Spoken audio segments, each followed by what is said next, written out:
This is a panel. My goal for this panel is to help you understand a lot about the perceptions that people outside of Ireland have about what's going on here. We are here to help, and to that end, some of us might be giving you strong medicine. But I'd like to start with a story. John Hartnett is the magic that makes all of this happen, as a lot of you know. And my first ITLG experience was 3 years ago, the first ITLG event. And like probably a lot of the new ITLG people, I wasn't exactly sure what I was getting into. But so we took the long flight, the red-eye flight, and you know, after a quick shower and feeling like a dog's breakfast, John took us directly to meet the President of Ireland.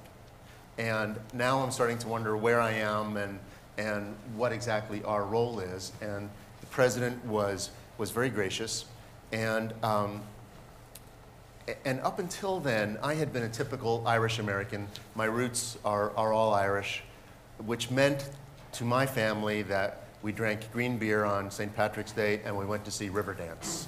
And that was about it. And in fact, our connections to our heritage are very limited. And when I met the President, she looked at me and said, I won't try to imitate any accents, she said, Mr. Moran, she immediately changed my name.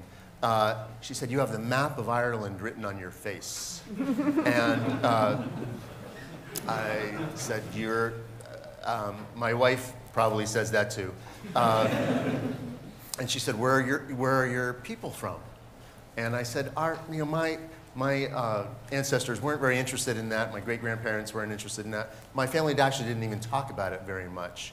And she said, well, I think you're from Limerick. I said, wow, this is a really small country.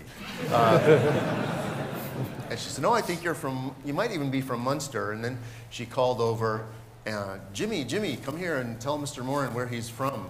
And Jimmy tried to tell me where all of our people were from. And it became a story of almost like, you know, you had me at hello. Because all of a sudden, I'm one of you as well as one of them. And John mentioned it, you know, that we have a lot of busy people here. And the question is, to me is, you know, why is there such a connection between people with Irish heritage and the diaspora and the country? Because the numbers go all over the place, that there's 40 million people in the US who say that they're Irish. In a country where there's not that, you know, 4 million, 4.5 million. So what is it that's special about that connection? And I thought it might be interesting for you to hear, if any of our panelists are willing to make that connection about what is special and why is there such a diaspora connection that other countries really don't have. And you know, we have a large panel. So for none of these questions am I going to go down the list.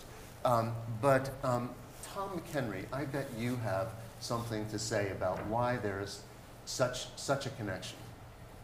No, I don't, Rich. You know, it's the Thomas Keneally line, and you explained the story well. A never before seen but always known place. You know, whether you've been coming here for 40 years like I have, and whether you have a discipline in history as I do, or whether you just arrived fairly recently, there's that bond, that's their connection. There's that feeling that we all have, that our grandmothers, Craig, and others have instilled in us. It seems like the question today is, how do we harness that energy? You know, like a friend of mine in San Jose says, you know, these tens of millions of Irish around the world, I'm not sure what we're accomplishing, but we're taking up a lot of space. That's not really true, because we're accomplishing, of course, tremendous things. And the partnerships that can be nurtured, the entrepreneurship that you have here, and we certainly are full of in Silicon Valley, That partnership has to be harnessed in a really significant way. It's an energy. And I certainly endorse and admire the work of McElgin and Gabriel Byrne and the whole cultural element. We know that, you know, we know that part and we admire that part. But in a crisis such as we're engaged in the world, and certainly in spades, as they say in Ireland, it's really a goal and a task to take the feelings that people on this panel have and the tens of millions of others and make something concrete out of them beyond the ability to express these strong feelings we have. I think that's really the goal that John Hartnett and Rory and Conrad and Johnny Gilmore had at the beginning of this ITLG, and it's what really attracted me to it, Rich. How do we really do something and give back something of significance that, just as the Intel plant in '88 helps Silicon Valley and helps Ireland, that would be the kind of a trick that even Munster Rugby would appreciate. Anyone else want to talk about that special connection? I'll add one thing, Rich. We were looking to offshore some of our software development efforts a couple of years ago, and we're looking at India and China and Eastern Europe and some other low-cost areas to do that.